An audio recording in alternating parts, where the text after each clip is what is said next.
de pillage des ressources africaines dont la France est régulièrement l'objet. L'on parlera aussi des implications de la rencontre à l'Élysée entre l'actuel président sénégalais Diomaye Faye et Emmanuel Macron sur le plan géopolitique. Merci à vous de nous suivre. Merci également à nos consultants qui nous ont rejoints sur ce plateau. Laurent Monti, politologue, Jean-Richard Nguesson, journaliste, Jean-Marc Kwame, expert en politique publique, et depuis le Gabon, notre confrère Raoul Christophe Bia, qui nous a apporté sa contribution que vous aurez l'occasion d'entendre au cours de ce tournage. Messieurs, bonjour. Bonjour, monsieur Raymond, et merci de me recevoir sur votre plateau. Laurent Monti. Bonjour, monsieur Hadji, et bonjour à tous. Jean-Marc Kwame. Bonjour Raymond, bonjour à tous. Bonjour à tous les contributeurs et tous les internautes. Merci bien. Voilà. Jean-Richard Nguesson, quelle est votre lecture justement de l'évolution des relations franco-africaines depuis donc les indépendances jusqu'à présent? Alors, je dirais d'entrée de jeu que ces relations ont subi énormément de mutations. Les relations de la France et de l'Afrique des années 60 ne sont pas les mêmes relations qu'en 1980 ou qu'en 1990 ou qu'aujourd'hui. Parce qu'à l'indépendance, il était loisible de voir des coopérants français dans les couloirs de nos palais, il était loisible de voir des coopérants français dans les différents ministères, il était loisible de voir aussi des coopérants français dans la plupart de nos ministères, mais aujourd'hui, il y a une nette évolution. Après le discours de la Baule, il y a eu des changements. Aujourd'hui, il y a des changements avec la population africaine, cette jeunesse africaine qui veut voir des changements. Je pense que depuis 1960 jusqu'à aujourd'hui, il y a eu beaucoup d'évolution au niveau des rapports, des relations entre la France et l'Afrique. Laurent Monti, vous qui êtes politologue, donc qui suivez véritablement l'évolution de ces choses-là, donc avec toutes les mutations que nous connaissons, les différentes crises entre nos États souverain aujourd'hui et l'ex-puissance coloniale, est-ce que vous avez l'impression que les choses ont positivement évolué depuis quelques décennies quand même, surtout depuis le discours de la Baule, le repère que prenait Jean-Richard Nguesson à l'instant? Déjà, d'entrée de jeu, je commencerai par dire que quand on parle des relations franco-africaines, il faut savoir de quoi on parle. Il y a 54 pays en Afrique. Est-ce qu'on parle des relations de la France avec les 54 pays africains? Avec ses anciennes colonies. Avec ses anciennes colonies. Donc, les relations entre la France et ses anciennes colonies, parce que bien évidemment, les relations entre la France et la Côte d'Ivoire sont différentes. Les relations et de la charge affective et historique entre la France et le Nigeria, par exemple. Donc, si on doit parler, pour circonscrire le débat des relations entre la France et ses anciennes colonies, et bien évidemment, par la force des choses et par la force du temps, les choses sont obligées d'évoluer. D'évoluer, bien évidemment, en fonction des sensibilités politiques en France, au pouvoir. On sait que, par exemple, le discours de la Baule, c'était sous François Mitterrand, donc la gauche au pouvoir. On sait que la droite a suivi une ligne gaulliste. On sait aussi que la gauche a essayé un petit peu de modifier les choses, mais il y a la réalité des choses, c'est que la réelle politique veut que la France réagisse d'abord à la logique de ses propres intérêts. Et donc, quand on parle d'évolution, c'est vrai que moi, je pense que l'évolution est davantage dû au changement qu'il y a eu en Afrique, et notamment dans la société civile africaine. Je pense qu'on en parlera durant nos échanges. Je pense que le changement est plus imposé par la partie africaine que par la partie française, parce qu'on a vu la succession de chefs d'État qui, à chaque fois qu'ils arrivent en fonction, ils disent qu'ils vont faire évoluer les relations entre la France et l'Afrique. Certains ont même dit qu'ils allaient faire disparaître la France-Afrique, mais la réalité montre qu'il y a une sorte de continuité dans la politique française de l'Afrique. Et maintenant, moi je pense qu'il faut plutôt regarder la politique africaine, la politique française de l'Afrique. Parce qu'on regarde beaucoup plus la politique africaine de la France, mais est-ce qu'on peut parler d'une politique française de l'Afrique au regard des dynamiques qui sont en jeu actuellement, notamment on parlera de l'AES, des pays qui sont restés, on va dire, plus ou moins proches de la France, des pays qui veulent s'en émanciper. De ce point de vue-là, oui, il y a une évolution. Jean-Marc Kwame, vous partagez le même avis que Laurent Monti, parce qu'il y a eu quand même, depuis le début des années 2000, un certain désengagement progressif de la France sur le plan militaire notamment, qui intervient de moins en moins dans la gestion des conflits ou des situations politiques en Afrique. On a vu avec la Côte d'Ivoire en 1999.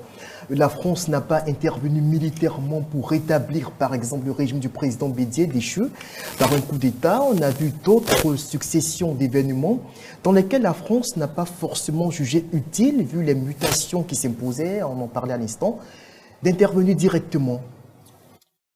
Merci Raymond. Je partage effectivement le même avis que Laurent. Et je vais le nuancer aussi sur la question des intérêts économiques.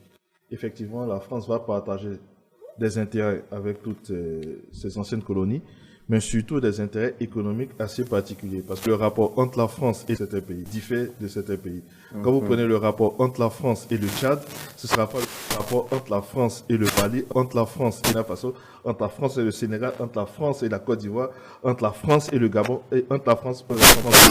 Donc, en fonction des intérêts économiques, il s'agira aussi d'une politique bien précise.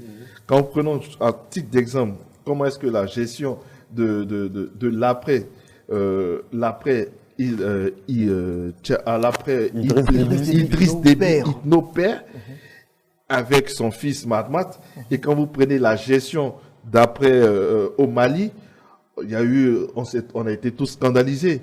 Quand on prend le cas aussi de l'après Bongo avec le général Oligui et certaines autres zones de l'Afrique où il y a eu des coups d'État. Donc vous voyez qu'il y a un rapport de force qui est différent. Et c'est là que je rejoins Laurent, où je dis il faut maintenant voir l'approche africaine de la France et non forcément la politique française en Afrique. Parce que bien souvent, c'est nous aussi qui demandons la main. Donc il faudrait voir aussi au niveau des politiques africaines quel est le rapport de France ou quelle est la politique qu'il veut maintenir avec la France. Je pense qu'on devra orienter aussi ce débat sur cette question-là véritablement. Mais c'est pour aborder assez rapidement dans le même sens, il faut dire qu'il y a quelques années ou il y a quelques décennies en arrière, la France se permettait de faire, de défaire certains régimes. Donc aujourd'hui, on peut dire qu'il y a une nette évolution. Ça date quand même de très longtemps, depuis 60-70 quand même. Mais n'empêche qu'on a vu ce qui s'est passé aussi en Côte d'Ivoire, on voit quelques opérations de la France dans certains pays, on voit l'appui à certains régimes autocratiques. La Libye. La Libye, on voit... C'est tout proche de nous. C'était pas dans les années 70, la Libye, c'est beaucoup plus proche de nous. De quelle période en Côte d'Ivoire? 2010-2011, la électorale? On avait l'implication de la France. De l'ONU, sur vote de l'ONU. Alors pourquoi c'est important de le préciser? Justement, avant d'en venir, sur recommandation de l'ONU, pourquoi c'est pas l'Allemagne qui était là? Pourquoi c'est la France qu'on a mis en avant? Parce que la France a proposé un projet de résolution à l'ONU. Alors, Jean-Marc Kwame, sur le plan économique, là, je retourne vers vous très vite parce que vous êtes justement expert en politique publique et là, très souvent, beaucoup d'Africains estiment que la France conserve une mainmise sur les économies de nos États. On prend le cas d'un pays comme la Côte d'Ivoire où le premier partenaire commercial est la Chine, donc de très loin devant la France. Et la Chine est présente dans pratiquement tous les grands secteurs clés de l'économie nationale. Justement, est-ce que cela ne montre pas que la France progressivement est en train de lâcher du lest avec un éventail de choix plus large pour nos dirigeants? J'appelle ça des accusations populistes parce que jusqu'à présent, personne n'a pu nous démontrer. Quand nous prenons même au niveau économique, la France a des représentations à travers des entreprises. Bien souvent, les Ivoiriens ne savent pas ou les Africains ne savent pas que ces entreprises fonctionnent avec des capitaux. Et bien souvent, les capitaux même nationaux sont supérieurs à ceux de la France, Bien souvent, par exemple, quand on prend le cas d'une entreprise comme une banque comme la Société Générale, la Société Générale, au niveau de la Société Générale, la France est en train de sortir du capital de Société Générale Côte d'Ivoire. Est-ce qu'on dira encore que la France a la même mise? Donc souvent, les politiques usent de la méconnaissance de certaines données de la population pour développer un discours populiste. On peut dire que c'est de la manipulation de masse.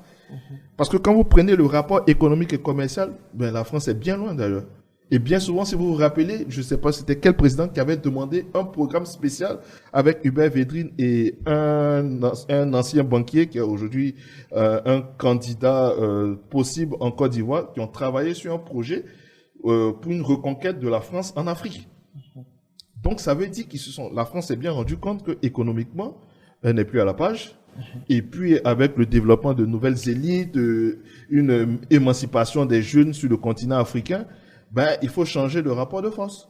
Donc, clairement, économiquement, et c'est le même cas quand vous prenez les pays de l'AES. La France est généralement le 5e partenaire. Parce que c'est une idéologie qu'on essaie de maintenir pour présenter un langage populiste et autres. Je rappelais à l'instant que même dans les secteurs miniers dans ces différents pays, justement, qui constituent donc le socle de leurs économies nationales, il n'y a presque pas de capitaux français. Ce sont plutôt des entreprises anglo-saxonnes, tout comme en Côte d'Ivoire d'ailleurs, qui occupent ces différents secteurs-là. Or, ce sont des secteurs stratégiques, c'est différent de nos économies. Ce sont des secteurs stratégiques, mais un secteur stratégique aussi a besoin de capitaux. Si les capitaux nationaux ne peuvent pas embraser tout ce secteur et que nous sommes dans un monde oui, mais ce que je veux libéral, dire, c'est que finalement, ce n'est même pas nous les investissements français qui sont prépondérants. Jean-Richard, une question sur la question. Il y a une diversité de diversification de partenaires. Voilà, une diversité de partenaires économiques qui viennent. Je vais investir dans les mines, j'ai les capitaux, je regarde si ça m'intéresse, j'y vais. Il faut dire aussi que ces accusations résultent de l'histoire qu'a la France avec l'Afrique, ou les rapports entre la France et l'Afrique. Depuis 1960, dans la conscience générale, dans la conscience populaire, il est dit que la France a contribué à estorquer l'Afrique, à piller les ressources, les matières premières, à piller le pétrole. Donc, avec le temps, cela est resté dans la mémoire collective, même avec l'évolution, même avec l'implication aujourd'hui fortement de la Chine en Afrique, des populations où certaines personnes ont tendance à croire ou à toujours dire que la France a une mainmise sur les matières premières. Je pense qu'il y a une évolution à ce niveau-là et il faut nuancer les choses. On a comme l'impression que chaque fois que l'on voit une entreprise, par exemple russe surtout, qui se déclare dans un secteur économique dans nos pays, c'est bon, c'est parfait, c'est correct, il le faut. Voilà. Tout comme d'autres IDE se signalent, on se dit, mais tout de suite à là, c'est encore le pillage, l'esclavage, tout ce qu'il y a. Qu'on le veuille ou pas. Dans les années 60, 70, 80, la France avait une mainmise sur la plupart des minéraux en Afrique, qu'on le veuille ou pas. C'est vrai qu'aujourd'hui, il y a une nette évolution, mais comme je l'ai dit tantôt, c'est resté dans la mémoire collective et enlever cela de l'esprit des uns et des autres, c'est pas toujours très évident. Pour rebondir sur ce que Jean-Richard a dit, tout cela, il faut partir d'une idéologie. Quand vous prenez l'idéologie ou la sociologie de la colonisation, elle est différente pour des pays francophones, pour des pays anglo-saxons, des pays ou des pays lusophones. Anglophones. Voilà, pour les pays anglophones. Quand vous regardez après la phase de la colonisation, il y a une certaine liberté qui a été donnée à ces pays-là pour pouvoir s'auto-administrer. Ça n'a pas été le cas de la France. Mais prenons un exemple comme un pays comme l'Afrique du Sud.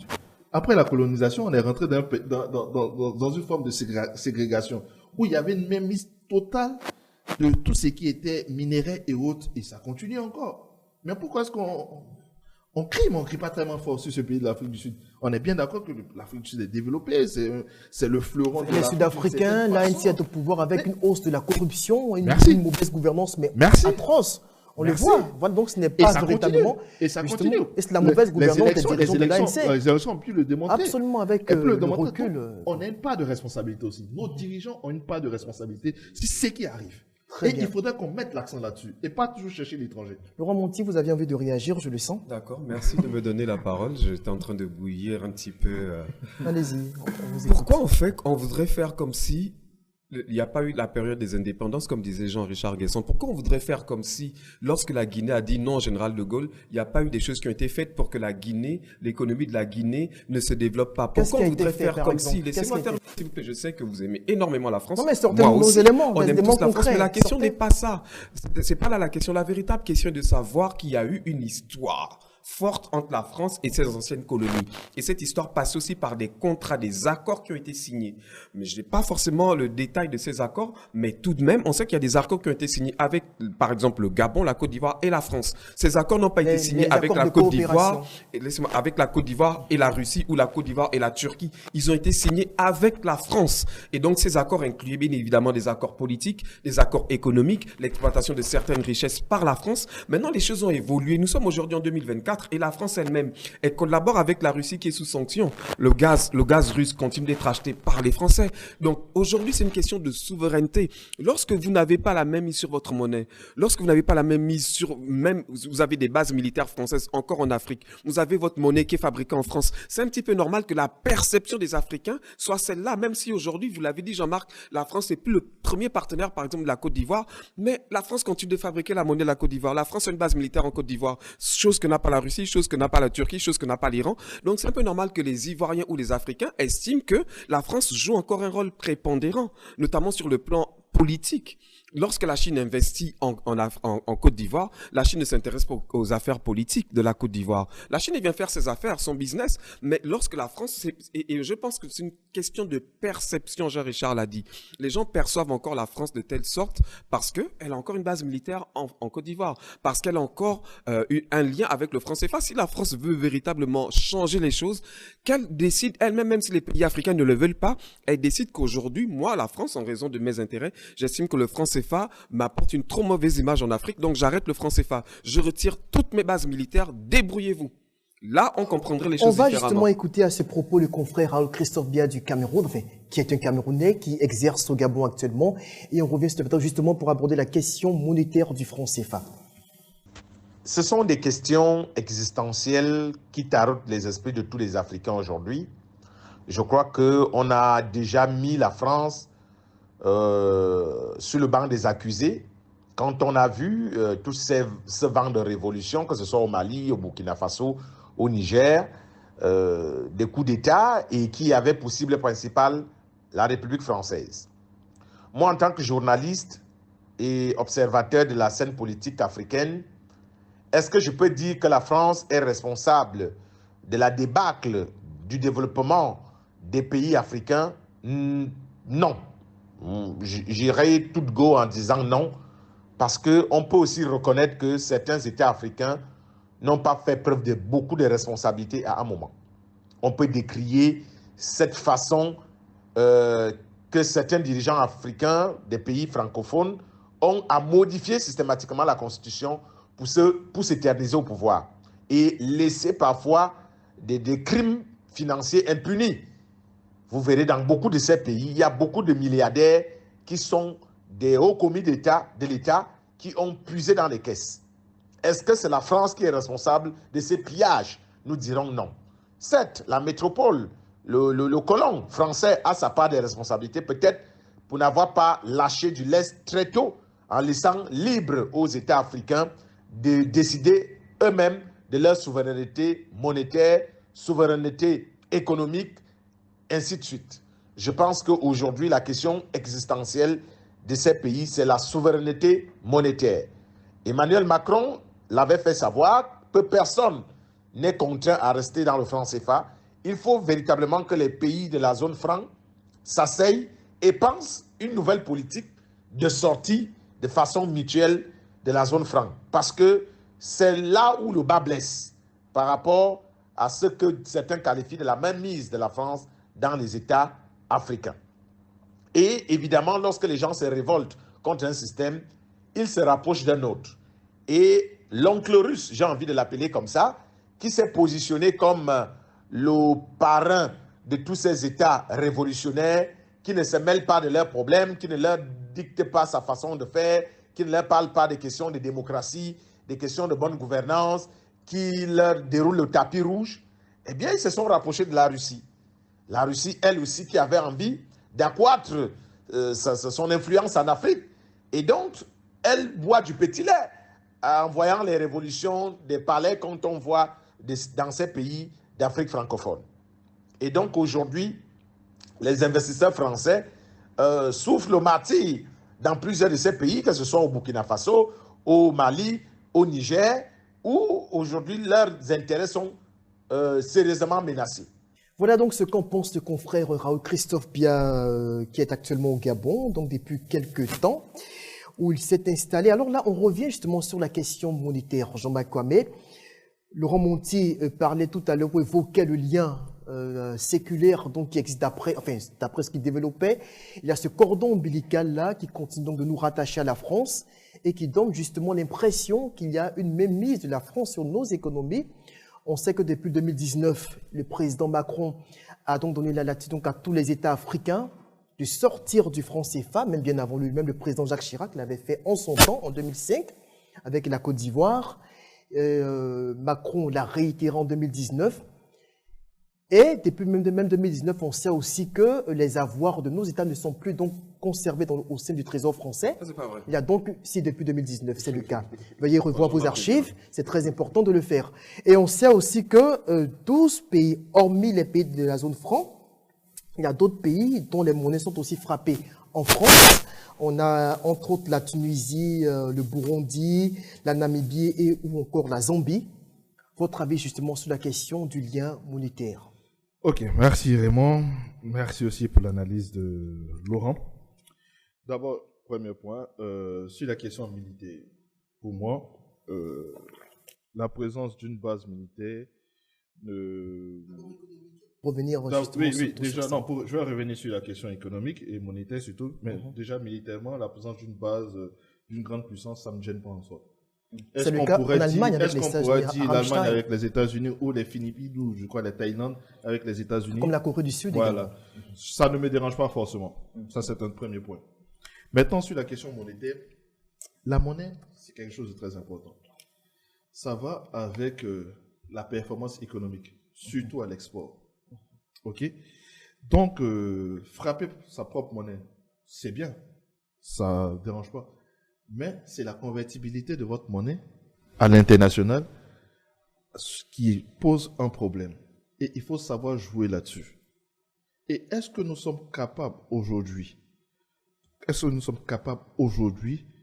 d'assumer à nous-mêmes, à nous seuls, cette possibilité? Quand nous savons que la question monétaire aussi agit sur la question de la dette. Il y a tout un contour qui est derrière cela. Et moi, je suis pour une monnaie sous-régionale, déjà. C'est-à-dire, c'est un concert de nations qui se mettent ensemble et qui ont une seule monnaie. Je suis d'accord pour cela. Qu'elle porte un nom, franc CFA, qu'elle porte un nom autre, ECO, ça ne me dérange pas du tout. Pourvu que cette monnaie soit stable. Pourvu que cette monnaie soit stable et nous aide à avancer. Il faudrait qu'on prenne nous-mêmes notre responsabilité. Pourquoi nos États, pourquoi nos présidents, jusqu'à présent, ne décident pas? C'est parce que il y a des intérêts, il faut faire très attention. Il y a des exemples de pays qui sont tout juste à côté, mais qui souffrent. Monsieur Monti a parlé tout à l'heure de la Guinée. Un des problèmes de la Guinée, c'est surtout sa monnaie. La monnaie guinéenne est très faible. Ça fait que pour ses exportations, la Guinée n'en tire pas forcément profit. Ça, c'est une des questions. C'est ce genre de benchmark qu'il faut faire pour pouvoir prendre la question de la monnaie avec assez de parcimonie. Voilà ce que je pourrais dire sur la question de la monnaie. Je suis d'accord pour une monnaie, qu'elle porte le nom franc CFA, ECO, ou tout ce qu'on veut, mais il faudrait qu'on la prenne avec responsabilité. Il faut également rappeler que le Mali, au début des indépendances, donc avec Modibo Keïta, était sorti du franc CFA librement et elle-même y est retournée justement parce qu'elle y trouvait mieux ses intérêts. Il faut le préciser également. Moi, je souhaiterais dire que lorsqu'on aborde les questions de souveraineté, qu'on le veuille ou pas, la question de la monnaie revient forcément. Quand on évoque la souveraineté, on fait forcément référence à l'aspect économique, on fait référence à la monnaie, on fait référence à la présence militaire. Et pourtant, aujourd'hui, qu'on le veuille ou pas, le fait d'être affilié depuis des décennies à la France via le franc CFA pose problème pour un bon nombre, pour une certaine opinion africaine. Forcément. Et la présence militaire, comme Laurent l'a dit, pose également problème. Donc, je pense que c'est des aspects que la France doit aborder assez frontalement avec les dirigeants africains. Parce que qu'on le veuille ou pas, c'est des aspects, c'est des questions qui posent problème aujourd'hui dans nos États. Et la France, si elle veut se départir de cette connotation assez négative qu'elle a en Afrique, doit pouvoir aussi se départir, pourquoi pas, de la question monétaire, de la présence militaire et essayer, pourquoi pas, de soigner aussi son image en Afrique. Très bien. Laurent Monti, on en parle. Hein. Là, je pense que le 21 décembre 2019, il y a eu donc l'accord de révision des conditions donc, de collaboration monétaire entre la France et les États donc, qui utilisent le franc CFA comme monnaie. Je le disais tantôt, depuis 2019, les avoirs de nos États ne sont plus conservés au Trésor français. Il y a eu évolution à ce niveau-là et nos pays sont libres d'en sortir. Je vais poser une question à Jean-Marc Kwame, vous qui êtes expert en économie, avant de répondre à votre question. Les pays africains n'ont plus d'argent sur les comptes du Trésor public français? Bon, je vais pas me jouer les premiers responsables du Trésor français pour ne pas dire j'ai pas. Mais dans les accords du franc CFA, dans les accords, on prit fin en 2019. Dans les accords économiques qui avaient été faits, une partie des exportations était logée surtout sur les comptes du Trésor public, les comptes spéciaux du Trésor. Ce qu'on appelle les comptes d'opération. Voilà. Et une partie pour assurer la convertibilité entre le franc CFA et l'euro. Exactement. Et une partie aussi de notre or. On va avancer sur la question. Dans les caisses de la BCEAO. Mais je vais répondre à une votre partie de ce or-là était aussi conservée au Trésor public parce que c'était ça qui assurait la garantie de la convertibilité. Sur la question des bases militaires françaises, c'est pas une question d'être pro-français ou anti-français, il ne s'agit pas de ça. Parlons justement de l'économie. Répondons à la question sur l'économie, s'il vous plaît, sur la monnaie. Revenons à la monnaie, à la question monétaire. Ce que vous avez C'était évoqué. quoi la question? La question était justement, on a évoqué tout à l'heure donc tous les aspects résultant donc de la fin de la coopération monétaire, donc même du franc CFA qui date du 21 décembre 2019, entre la France et les pays utilisant donc le franc CFA comme monnaie, donc qui donne donc la latitude à nos États de sortir du franc CFA librement, tranquillement. Nous y sommes encore. Vous parlez tout à l'heure donc d'exploitation ou de piétinement de notre souveraineté par la monnaie. Non. Je voudrais que vous rebondissiez là-dessus sur l'aspect monétaire. Revenons à ce point. La souveraineté d'un État repose sur quoi? La maîtrise de son armée, la maîtrise de son territoire, la maîtrise de son économie, la maîtrise de sa monnaie, pouvoir frapper monnaie, avoir un drapeau, etc. Je ne dis pas que nos États ne sont pas souverains, mais le Ghana, parce que moi je pense qu'on se dit faut avoir peur, attention, faut pas sortir, etc. Mais à un moment donné, liberté égale responsabilité, prise de risque. On peut pas se dire qu'on va être souverain et puis on ne gère pas son portefeuille, on ne gère pas sa bourse, on ne gère pas sa monnaie.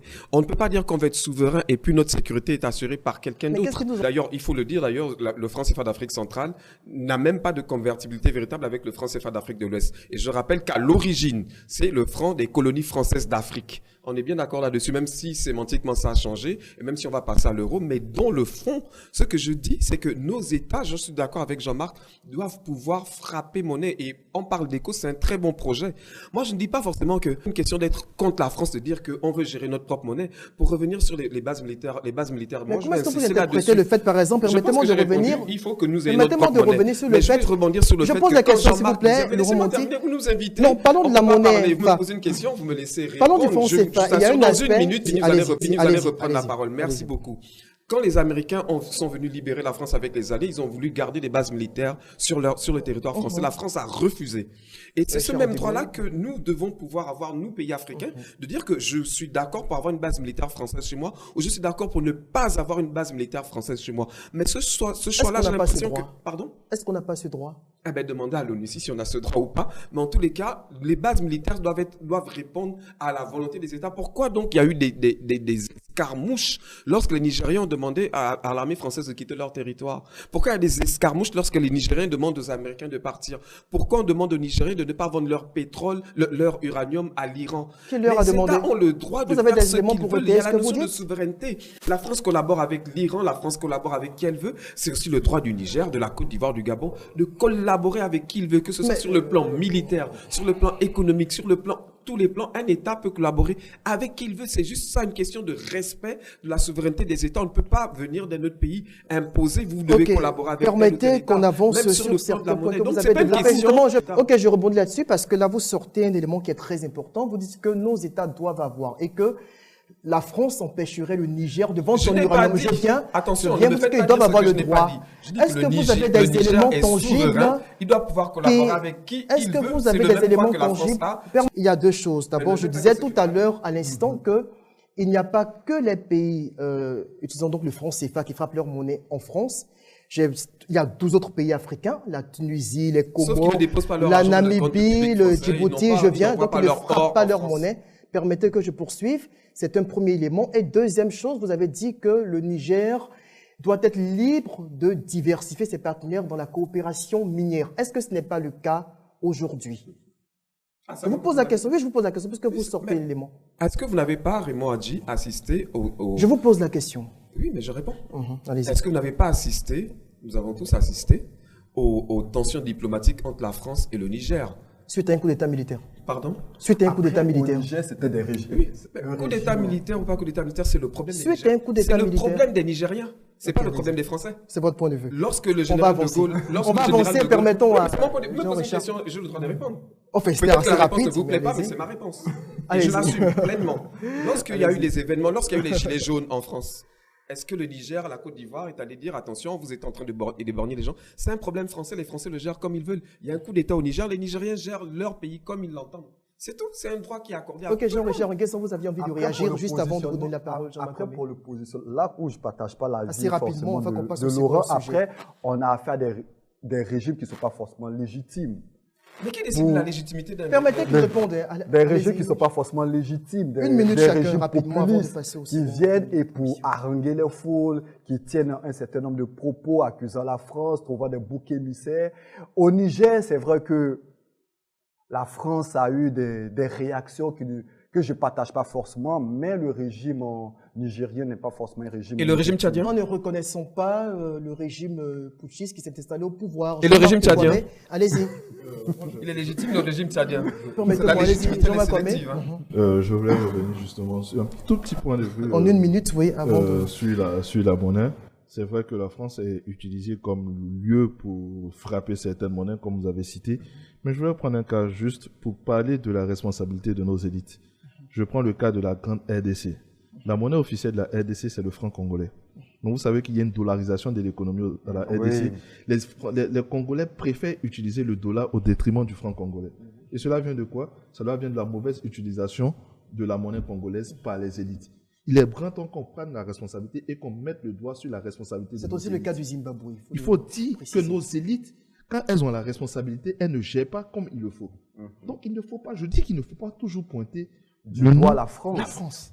Nos élites utilisent certains arguments pour en parler. On prend le cas du Niger. Bon,